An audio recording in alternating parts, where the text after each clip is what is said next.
Introduction to the Mexican period in California, 1821 to 1848.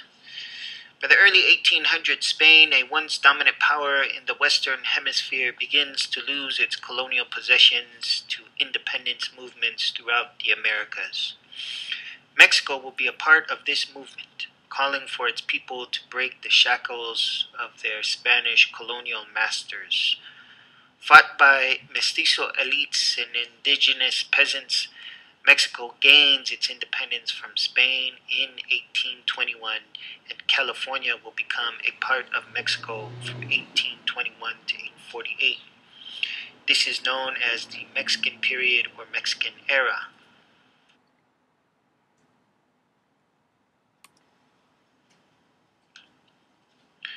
The Mexican period in California history is a time of tremendous change and continuity.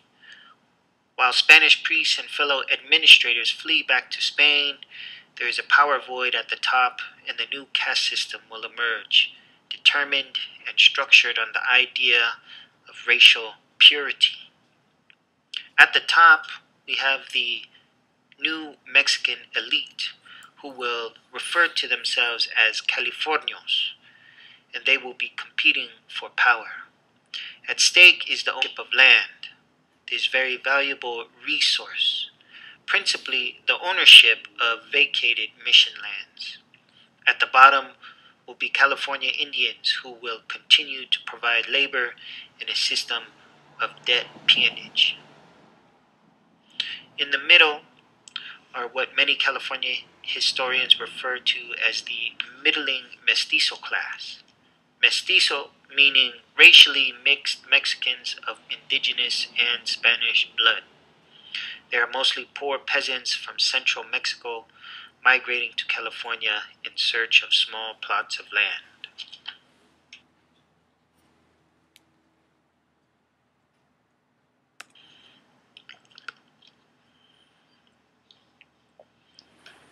As with other liberated territories of the Americas, Mexico will draw inspiration from both the French and American revolutions in building their new republic.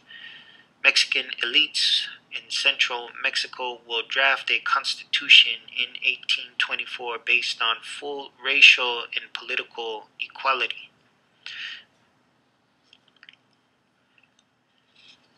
They are a Mexican elite with very little education and political experience, but they will be led by an idea of liberalism, meaning a political theory based on the equal rights before the rule of law. It also encourages democracy, the idea of a republic, or in other words, the idea that sovereignty of a nation lies with its people. They also push the idea of private property and laissez-faire, meaning no government control of private property, trade, or business. And they are staunch opponents to hereditary power. According to the Mexican Constitution of 1824, even indigenous peoples of Mexico could hold office and vote and were granted full freedoms of person and rights to property.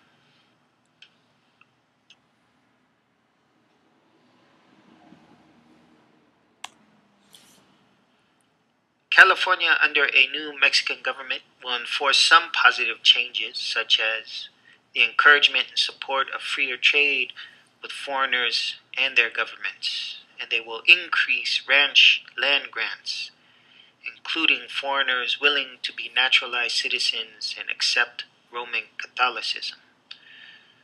However, the most important policies will be around the idea of secularization. The definition of secularization is to transform a society from close identification with religious values and institutions towards a non-religious value system and secular institutions. In simpler terms, this meant taking away the mission lands from the church as an institution. Why is secularization so important to the Mexican government? Along with the independence from Spain, freeing their new country from the Catholic Church's control and domination was central to the Mexican government. California under a new Mexican government will enforce some positive changes, such as the encouragement and support of freer trade with foreigners and their governments.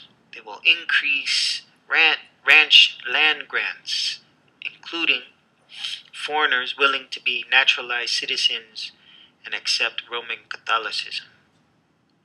One of the most important policies, however, is secularization. By definition, secularization refers to the transformation of a society from close identification with religious values and institutions towards a non-religious value system and secular institutions. In simpler terms, it meant taking away the mission lands in California from the church. Why is secularization important to the Mexican government? Along with independence from Spain, freeing their new country from the Catholic Church's control and domination was central to the new Mexican government. It was understood that it would halt hereditary power from the church and allow California to achieve political and economic modernization and security. In addition, similar to Spain, understood that its northern territory would always be in threat of foreign encroachment, especially from Yankee and Russian encroachment, if it did not populate the region with its own people. Secularization, then, would free up the most fertile and developed land in California and allow the distribution of this land in Californios, California Indians, and the migrating Mestizo population.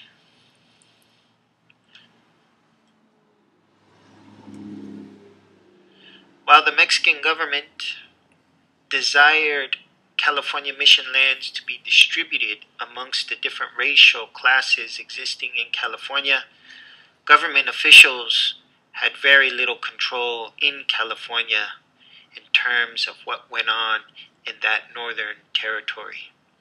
This new Mexican elite class, calling themselves Californios, emerged and took the former lands and dominated the economic, political, and social life in the area. And who were these Californios? Some were elites who migrated from central Mexico during the Spanish era to colonize California. But the majority were soldiers that protected the missions and their descendants. In return for their military services, the Spanish government granted them land. During the Spanish era, the Californios were very critical of the church and envious of their power. They saw the church as an obstacle to their own economic ambitions. Racially, they saw themselves as being superior or a superior race, meaning they saw themselves as being quote-unquote white and not Mexican, but Californios, and aligned themselves with Europeans and Yankees, the people they felt were the real whites.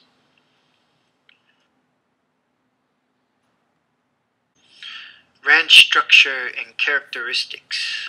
To get an accurate portrayal of the Californios' wealth and power during the Mexican period, we need to understand the ranch structure and characteristics. Roughly 8 million acres were controlled by 800 individuals. This was 10% of the non-Indian population. Because the Mexican government, in efforts to prevent concentrated power to encourage the distribution of land, set limits of ranch grants to 50,000 acres or 76 square miles. These elite families would put multiple grants under different family members, thus increasing their land base and wealth. Because these parcels of land were so vast and concentrated in the hands of a few, a detailed system of property ownership did not develop. These land grants were leisurely surveyed and measured many times, marked by stones, a river, a group of cactuses, and other natural indications. Further, detailed paperwork was mostly obsolete, and transactions by inheritance or business were honored by a simple handshake and a man's honor.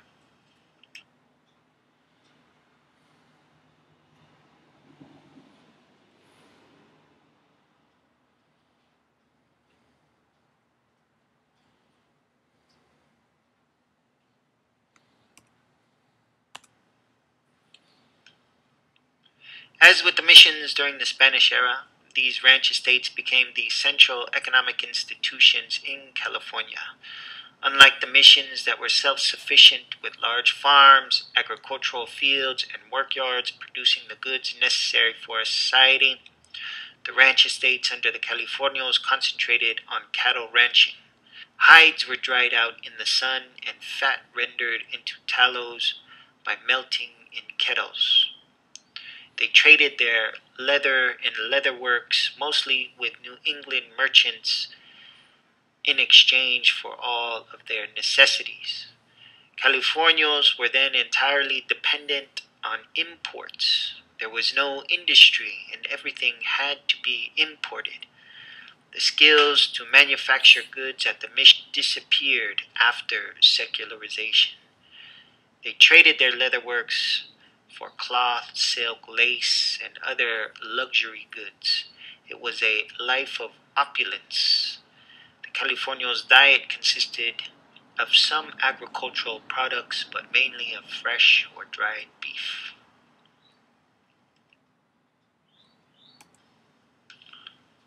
What happened to the mission Indians during the Mexican period? Many returned to their tribes. However, the landscape had changed profoundly.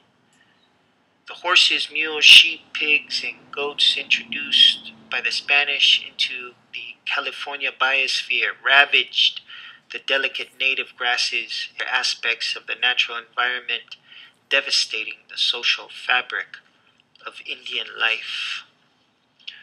Others migrated and joined tribes in the interior of California, mostly in the Sierra Mountains.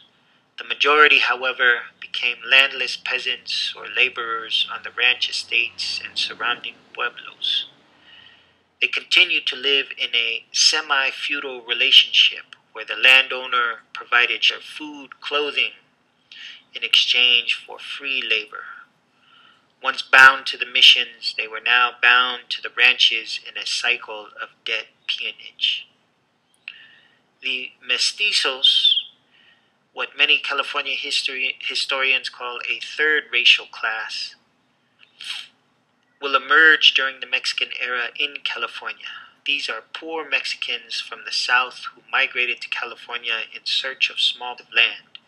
Similar to the Californios' relationship with their Indian population, they will look down upon the Mestizos as being inferiors, referring to them as cholos or scoundrels. Some Mestizos will eventually purchase small plots of land, but the majority worked alongside California Indians on the large ranch estates.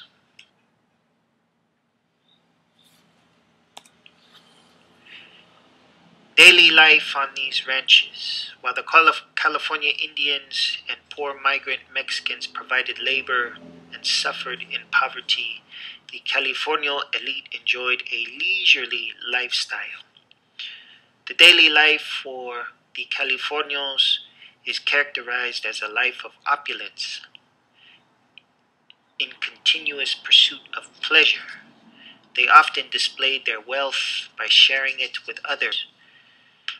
They entertained guests with the fandango, the bomba, 3-day wedding celebrations, fiestas celebrating different Catholic saints, and rodeos, where men would display their horsemanship, gamble, engage in cockfighting, and sometimes bull and bear baiting. Entertaining guests with ostentatious celebrations and fiestas was socially important. It was an opportunity to display wealth and status to their Indian laborers and common folk, and even amongst themselves.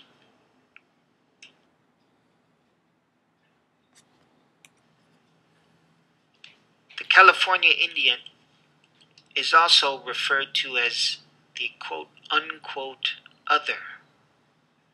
Racial identity continued to determine social status and access to resources, principally land, and during the Mexican era, this becomes more complicated. While Californians viewed California Indians as a source of labor, they also served another important societal function. Californios saw the California Indian as the other, their social opposite, meaning the Californio saw his Indian as dark-skinned and dirty, lazy, wild, in need of parenting, a heathen, poor, and uncivilized, unable to become quote-unquote gente de razón, or people with reason.